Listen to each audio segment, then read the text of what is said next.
وعلیکم السلام ورحمۃ اللہ وبرکاتہ۔ علامہ صاحب کیسے ہو؟ ٹھیک ٹھاک ہو؟ ہم پشاور اللہ سے تعالیٰ کا احسان، اللہ تعالیٰ کا احسان ہے۔ تھینک یو سر، اللہ آپ کو جزائے خیر دے۔ اور ٹھیک ٹھاک ہو؟ ماشاء اللہ، ہم آپ کے پروگرام میں بہت دیکھتا ہے، بہت اچھے باتیں کرتے ہو، بلکہ سچ بولتے ہو، حق بات کرتے ہو۔ ہم ہمیشہ آپ کے ساتھ ہے، اور انشاءاللہ ہماری ایک موضوع تھا، اس کے بارے میں معلومات کرنا ہے آپ کے ساتھ۔ جی جی بولیں۔ اچھا، یہ نبی کریم صلی اللہ علیہ وسلم جس کا مثال سے اس کے ساتھ عمر، ابو بکر صدیق، اس میں تینوں قبریں ہیں نا، اس کا جنازے کے بارے میں، اس کے تاریخ کے بارے میں کچھ پتہ آپ کو؟ کوئی حدیث وغیرہ کچھ؟ تو نبی صلی اللہ علیہ وآلہ وسلم جہاں دفن ہے یہ کوئی قبرستان نہیں ہے۔ نبی صلی اللہ علیہ وآلہ وسلم اپنے گھر میں دفن ہے، ان کا اپنا ذاتی جو مکان ہے، ہاں پراپرٹی ہے، اس میں دفن ہے۔ ابو بکر اگر یہ قبرستان ہوتا نا تو کوئی جواز بنتا کہ بھائی ابو بکر عمر وہاں پہ دفن ہو گئے، تو یہ کیوں نبی صلی اللہ علیہ وسلم سن لو نا بھائی پٹھان بھائی، جی یہ نبی صلی اللہ علیہ وسلم کے ساتھ دفن ہوئے ہیں، اس کے پیغمبر نے کوئی وصیت کیا تھا؟ کوئی وصیت نہیں ہے۔ آپ دکھا دیں کتب تاریخ میں کہ نبی صلی اللہ علیہ وسلم نے کہا ہو کہ میرے ساتھ ابو بکر کو دفن کرو یا عمر کو، کوئی وصیت نہیں ہے۔ تو بھائی جن لوگوں نے سب کچھ غصب کیا تو نبی صلی اللہ علیہ وسلم کے گھر پہ بھی غصب کیا، ان کے قبر پہ بھی غصب کیا نا، تو یہ بھی ایک ظلم ہے کہ آپ اپنے مردے کو کسی کے گھر میں آ کے اس کی اجازت کے بغیر دفن کر دیں۔ لیکن زیادہ یہ ہمارے دیوبند والے لوگ یہ علی کا فضائل جو ہے وہ زیادہ بیان نہیں کرتا ہے، وہ یہ لوگ چھپاتے ہیں، چوری چپکے سے چھپاتے، حق نہیں بولتے اس کا واضح۔ لیکن جب ہمارے یہ عالم بولتا ہے نا، علی جو ہے نا علم کا دروازہ ہے، اللہ کے رسول اللہ شہر ہے دین کا، لیکن میں شہر ہوں اور علی دروازہ ہے، یہ بات مانتے جب اس کے ساتھ یہ بات ہی ظاہر کرتا ہے۔ ٹھیک ہے بھائی، ٹھیک ہے، آپ صحیح فرما رہے ہیں۔ کوئی کیا بولتے ہو، ہم آپ کے زیادہ آپ کے بات کرتے ہیں، لیکن آپ کے پروگرام میں ہم سنتے آ رہے ہیں، لیکن یہ بات یہ زیادہ، لیکن 300 آیات قرآن مجید میں اس پر نازل ہے علی پر، ہم اس کے یہ بات بولتے ہیں، وہ مانتے نہیں ہیں۔ اللہ تعالیٰ ان کو ہدایت دے بھائی، ٹھیک ہے نا، یہی کہہ سکتا۔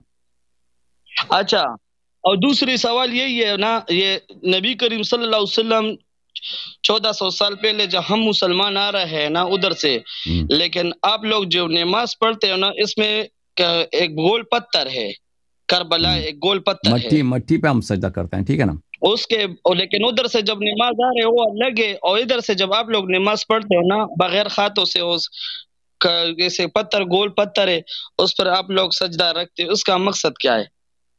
اس کا مقصد یہ ہے کہ ہم اہل بیت علیہ الصلوۃ والسلام نے فرمایا ہے، اور رسول اللہ صلی اللہ علیہ وسلم نے فرمایا، جعلت لی الارض مسجدا وطہورا، اللہ تعالیٰ نے میرے لیے زمین کو محل سجود قرار دیا ہے۔ تو محل سجود کیا؟ یہ بخاری کی روایت ہے۔ جو محل سجود کیا ہے؟ زمین ہے۔ زمین میں کیا ہوتا ہے؟ یا مٹی ہے، یا خاک ہے، یا پتھر ہے، یا ریت ہے۔ اور بخاری کی روایت آپ دیکھ لینا، ارض مسجدا وطہورا۔ اچھا، اس میں یہ محل سجود جو ہے کیا ہے؟ زمین ہے۔ بخاری کی روایت آپ کو دکھا دیں، کوئی بات نہیں، دکھا دیتے ہیں۔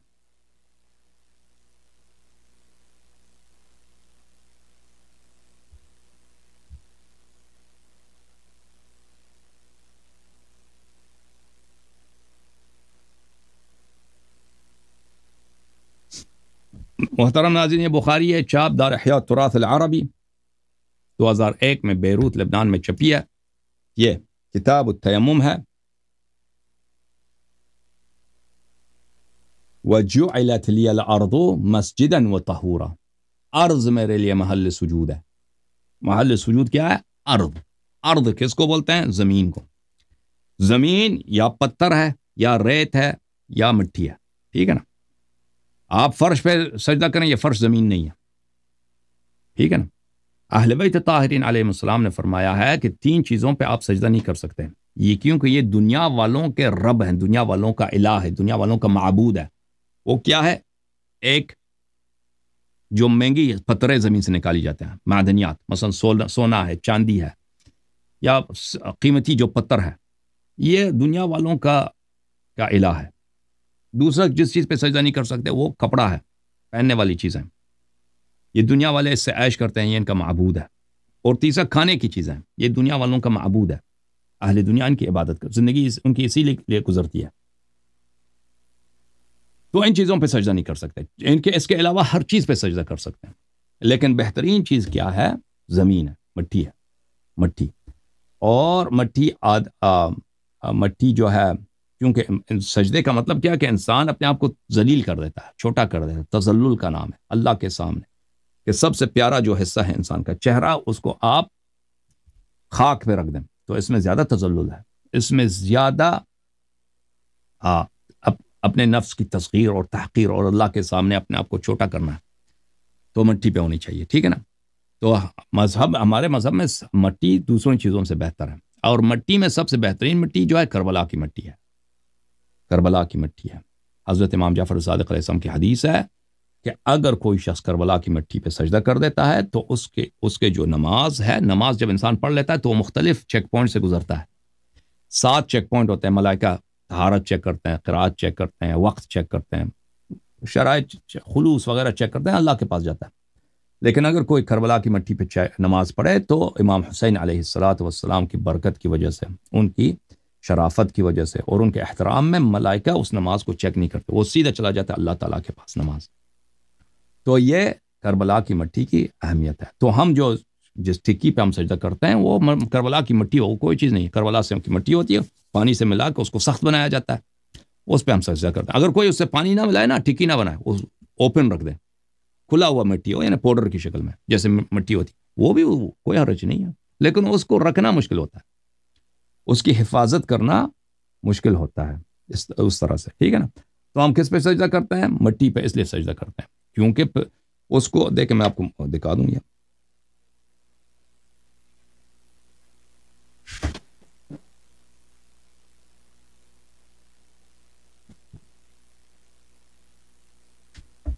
یہ ہے کربلا کی مٹی، ٹھیک ہے نا.